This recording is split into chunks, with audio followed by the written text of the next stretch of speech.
안철수 후보가 기자회견을 했는데 안철수 후보의 딸 문제에 대해서 해명을 했습니다. 이종식 쌤, 이 딸 안설희 씨 재산 문제로 여러 가지 논란이 많았는데 오늘 공개를 했습니다. 네, 공개를 했습니다. 근데 이제 좀 더 정확하게 어떤 근거를 제시했는지는 좀 알아봐야 돼요. 근거를 제시하지 않았다면 뭐 그냥 그 수석 대변인이 말로만 했다면 이거는 뭐 해명이 될 수 없을 텐데 내용을 한번 보면 이겁니다. 지금 더불어민주당에서 지금 공격을 하는 건 이거거든요. 2015년도까지는 공개를 하다가 왜 그다음부터는 공개를 하지 않았느냐. 그렇죠. 이거는 뭔가 안철수 후보가 재산을 뭐 이렇게 불법으로 증여했다든지 워낙에 재산이 많지 않습니까? 1천억의 재산가니까 그런 어떤 불법이 있지 않았느냐 하는 것은 이제 의혹을 제기를 한 것이죠. 그런데 이제 지금 오늘 해명 전까지 어떻게 얘기했냐면 지금 3만 달러 조교 스탠퍼드 대학에서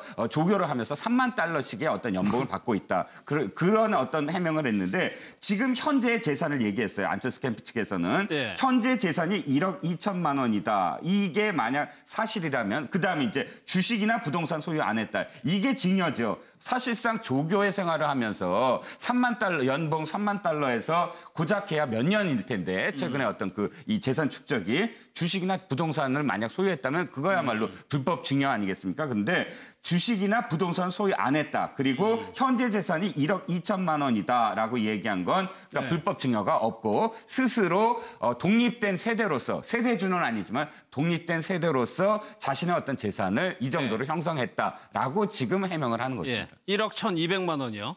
그러니까 이 부분이 논란이었죠. 공개를 안 한 이유가 주식이나 어떤 부동산을 숨겨놓은 건 아니냐. 근데 이 부분은 깨끗하게 없다라고 오늘 얘기를 했습니다. 그러니까 뭐 이런 식으로 발표할 정도라면 사실은 우리가 이제 조사를 해보아도 뭐 서류상으로는 그런 것들이 나오지 않을 가능성이 사실 높고 거짓말을 안 했을 가능성이 되게 높죠. 그런데 이제 조교의 신분으로서 3만 달러를 받는 사람이 그 1억 2천만 원을 이제 어떻게 모았을 것인가 그 부분하고 조금 연관이 되고 안 쓰고 다 모으면 이 정도 되겠네요. 그렇죠. 하나도 안 써야 되는 거죠. 그리고 또 원래 600만 원짜리 뭐 한 달에 월세가 600만 원짜리 호화 뭐 거주 주택에 살았었다 이런 얘기가 있지 않습니까? 근데 그런 것들이 이제 나오는 것이 이 안철수 후보가 부자이다 보니까 이제 이런 식의 의혹이 나오는 건데 제가 봤을 때 이 국민의당에서 오늘 송금주 국민캠프 수석 대변인이 말한 것이 전부 다 사실이라고 한다면 사실 그런 걸 가지고 더 이상 우리가 이걸 가지고 추궁하거나 문제 삼거나 이럴 수는 없을 부분인 것 같아요. 만약에 정말 제대로 된 증거들이 확실하다면은.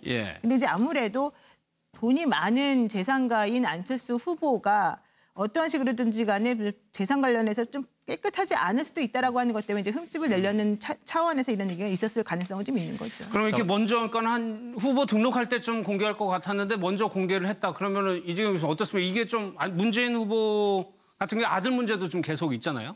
역풍이라든가 뭐 어떤 영향이 있을까요? 근데 이거는 뭐 오늘 그 대변인이 그 안철수 후보 캠프 대변인인 송금주 수석 대변인이 이제 발표를 했죠. 이제 정식으로 공개적으로 이제 밝혔는데 이 내용들이 뭐 밝혔으니까 거의 사실일 거라고 우리가 이제 추정을 해볼 수가 있을 거고요. 물론 뭐 이 부분에 대해서 또 추후에 또 어떤 문제 제기가 일어날 수 있을 개연성도 여전히 남아는 있죠. 무조건 이걸 뭐 발표한 쪽의 입장이 다 맞다고 한다면 그 문재인 후보의 아들 문제도 문재인 후보 측에서 밝힌 게 다 맞다고 우리가 추정해야 되는 것과 똑같이 입장은 내놓을 수 있는 겁니다. 이 다음 단계가 있는 거죠. 검증은 또 필요할 것이고 이 사실이 맞으면 클리어가 되는 겁니다. 문재인 후보 쪽에서도 아들 문제도 그 부분 지금 내놨던 부분을 뭐 좀 책임 있는 공식적으로 대변인이 뭐 수석 대변인도 있고 공보단장도 있으니까 그쪽에서 또 지금까지 의혹 제기된 부분을 투명하게 내놓는다면 또 내놓고 검증을 받아볼 필요가 있다고 보여졌어요. 이런 문제에 대해서 너무 이렇게 뭐 네거티브 운운할 것이 아니라 문제가 제기되면 그것에 적극적으로 설명하고 하면 됩니다. 국민들이 의혹 갖고 궁금증 갖는 건 당연한 거고 대선 후보 아니겠습니까? 잘못 검증하면 어떤 대통령을 뽑아서 오늘날 같은 상황이 온다는 걸 우리가 너무 잘 알기 때문에 관심 갖는 거니까 캠프 측에서는 이 부분에 대해서 너무 그렇게 고깝게 생각하거나 뭐 그 신경질적 반응을 일으킨다거나 네거티브다 이렇게 얘기할 거 아닙니다. 제기된 의혹에 대해서는 그냥 최대한 할 수 있는 걸 그냥 보여주면 되는 거죠. 그렇습니다. 이런 점을 봤을 때도 그 상당히 그래도 비교적 빠른 시간 내에 그 지금 안철수 후보는 이와 같은 것에서 객관적인 대응을 한다는 것에 대해서는 국민들이 좀 비교적 좀 점수를 좀 잘 줄 것 같은데요. 예. 좀 전에 다 돈만 얘기했지만 돈 이외에 또 제기된 의혹이 국적 문제가 또 있었던 것 같습니다. 한마디로 이제 그 미국에서 공부를 하니까 미국 어릴 때부터 해서 취득했는 것이 아니냐, 영주권 신청했는 것이 아니냐, 한국말도 못하는 것이 아니냐, 그런 말이 있었더니만 오늘 그 송금주 수석 대변인을 통해서 미국 국적 취득한 적 없다, 영주권 신청한 적 없다, 그리고 또 한국 역사도 알고 한국말로도 이제 얘기를 한다고 할 정도로 지금 할 수 있는 것은 다 얘기를 하는데, 지금 교수님 말씀처럼 일단 밝혔습니다. 한마디로 패를 다 보였습니다. 그렇지만 그것이 진실인지 여부에 대한 검증은 아직 남았다라고 볼 수 있는데요. 이 부분과 관련해서 어쨌든 그 박지원 대표 같은 경우에는 우린 밝히겠다. 그러니까 이제 밝힐 것은 문재인 후보의 아들 문제다. 이런 식으로 지금 거꾸로 이제 역공세를 취하고 있는데 앞으로도 여전히 이 문제가 계속될 가능성은 있지 않을까 싶습니다. 예, 알겠습니다. 여론조사를 두고 이제 좀 말이 많은데 오늘 중앙일보인가요? 이렇게 정리를 했어요. 무선 비율이 많으면은 문재인 후보의 지지율이 높게 나오고 그렇지 않은 경우에는 안철수 후보의 지지율이 높게 나오더라. 네, 유선, 그러니까 그렇지 않은 경우가 유선이겠죠. 네. 유선과 무선 아니면 이제 대면 면접 방식이나 뭐 이런 그러니까 모바일 웹 방식이 있는데 유선과 무선으로만 뭐 말씀을 드리면 세대별 차이일 것 같아요. 그건 세대별로 해서 지금 문재인 후보의 세대별 지지층을 보면 20대, 30대가 가장 높고 40대가 그다음이고 50대가 일부, 60대는 좀 아주 희박하고 거꾸로 안철수 후보는 지금 60대, 50대가 굉장히 높지 않습니까? 처음에 안철수 후보가 그러니까 이 서울대 교수였다가 대선에 나왔을 때는 거꾸로였어요. 20대에 완전히 광적인 어떤 지지를 받았는데 지금은 사실 지역적인 문제 또는 뭐 여러 가지 구도의 문제가 바뀌었습니다. 지금 말씀하셨듯이 이 여론조사를 보면 일견 그런 흐름은 있습니다. 무선의 비율이 높을 때 한쪽만 할 수는 없어요. 무선의 비율이 높을 때는 문재인 후보가 좀 높게 나타나는 경향. 근데 이제 유선의 비율이 높을 때는 안철수 후보가 높게 나타나는 경향. 그런 경향은 있습니다. 근데 이것도 또 딱 떨어지는 건 아니에요. 왜냐하면 무선이 높을 때는 높은 만큼 또 가중치를 둬요. 그러니까 이 조사 방식에서. 그러니까 이쪽 60대에 대한 가중치를 둬요. 왜냐하면 60대가 워낙에 또 낮으니까 그 방식이. 그런데 지금 보시면 알겠지만 KBS 같은 경우는 또 달라요. KBS 연합뉴스 코리아 리서치에서 한 걸 보면 유선이 40%, 무선이 60%. 그러니까 무선이 60%로 좀 높은데도 불구하고 안철수 후보가 36.8%다. 이렇게 나온 걸 보면 그 지금 중앙일보가 보도하는 것이 무조건 다 맞다. 그런 경향이다라고 딱 이렇게 단언할 수는 또 없는 상황입니다. 그런 뭐 케이스가 많다는 정도만 한번 봐야 되겠네요. 이런 그래도 비교적 빠른 시간 내에 그 지금 안철수 후보는 이와 같은서에서 객관적인 대응을 한다는 것에 대해서는 국민들이 좀 비교적 좀 점수를 좀 잘 줄 것 같은데요. 좀 전에 다 돈만 얘기했지만 돈 이외에 또 제기된 의혹이 국적 문제가 또 있었던 것 같습니다. 한마디로 이제 그 미국에서 공부를 하니까 미국 국적 어릴 때부터 해서 취득했는 것이 아니냐, 영주권 신청했는 것이 아니냐, 한국말도 못하는 것이 아니냐, 그런 말이 있었더니만 오늘 그 송금주 수석 대변인을 통해서 미국 국적 취득한 적 없다, 영주권 신청한 적 없다, 그리고 또 한국 역사도 알고 한국말로도 이제 얘기를 한다고 할 정도로 지금 할 수 있는 것은 다 얘기를 하는데 지금 교수님 말씀처럼 일단 밝혔습니다. 한마디로 패를 다 보였습니다. 그렇지만 그것이 진실인지 여부에 대한 검증은 아직 남았다라고 볼 수 있는데요. 이 부분과 관련해서 어쨌든 그 박지원 대표 같은 경우에는 우린 밝히겠다. 그러니까 이제 밝힐 것은 문재인 후보의 아들 문제다. 이런 식으로 지금 거꾸로 이제 역공세를 취하고 있는데 앞으로도 여전히 이 문제가 계속될 가능성은 있지 않을까 싶습니다. 예, 알겠습니다.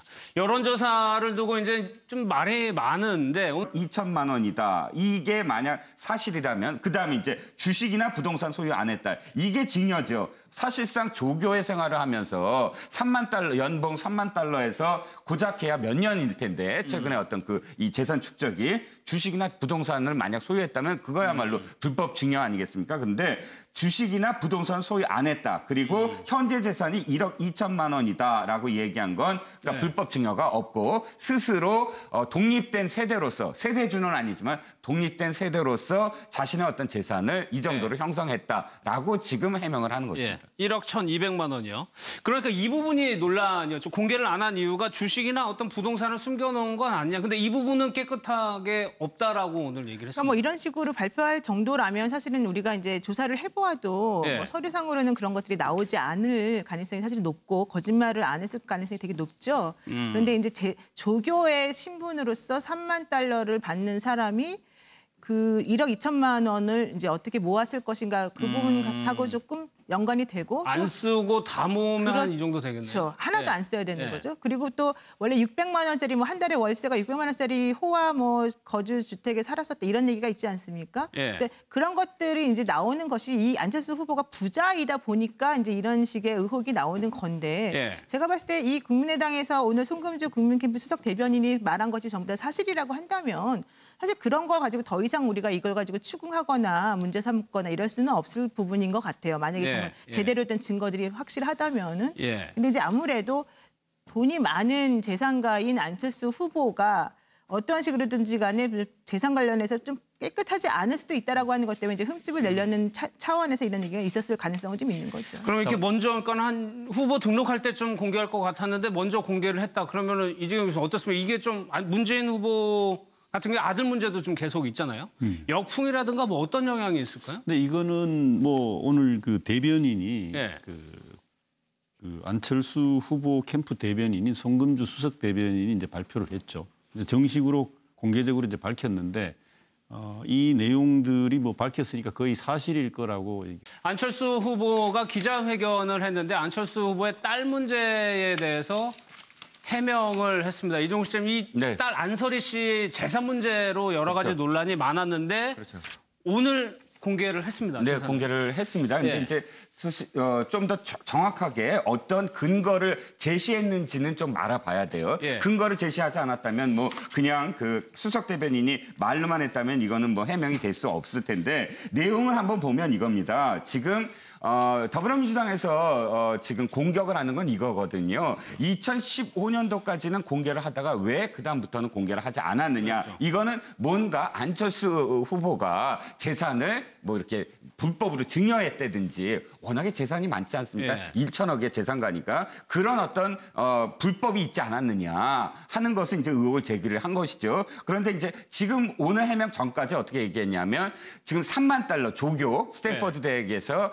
조교를 하면서 3만 달러씩의 어떤 연봉을 받고 있다. 그런 어떤 해명을 했는데 지금 현재 재산을 얘기했어요. 안철수 캠프 측에서는 현재 재산이 1억. 우리가 이제 추정을 해볼 수가 있을 거고요. 물론 뭐 이 부분에 대해서 또 추후에 또 어떤 문제 제기가 일어날 수 있을 개연성도 여전히 남아는 있죠. 무조건 이걸 뭐 발표한 쪽의 입장이 다 맞다고 한다면 그 문재인 후보의 아들 문제도 문재인 후보 측에서 밝힌 게 다 맞다고 우리가 추정해야 되는 것과 똑같이 입장은 내놓을 수 있는 겁니다. 이 다음 단계가 있는 거죠. 검증은 또 필요할 것이고 이 사실이 맞으면 클리어가 되는 겁니다. 문재인 후보 쪽에서도 아들 문제도 그 부분 지금 내놨던 부분을 뭐 좀 책임 있는 공식적으로 대변인이 뭐 수석 대변인도 있고 공보단장도 있으니까 그쪽에서 또 지금까지 의혹 제기된 부분을 투명하게 내놓는다면 또 내놓고 검증을 받아볼 필요가 있다고 보여졌어요. 이런 문제에 대해서 너무 이렇게 뭐 네거티브 운운할 것이 아니라 문제가 제기되면 그것을 적극적으로 설명하고 하면 됩니다. 국민들이 의혹 갖고 궁금증 갖는 건 당연한 거고 대선 후보 아니겠습니까? 잘못 검증하면 어떤 대통령을 뽑아서 오늘날과 같은 상황이 온다는 걸 우리가 너무 잘 알기 때문에 관심 갖는 거니까 캠프 측에서는 이 부분에 대해서 너무 그렇게 고깝게 생각하거나 뭐 그 신경질적 반응을 일으킨다거나 네거티브다 이렇게 얘기할 거 아닙니다. 제기된 의혹에 대해서는 그냥 최대한 할 수 있는 걸 그냥 보여주면 되는 겁니다. 그렇습니다. 이런 점을 봤을 때도 그 상당히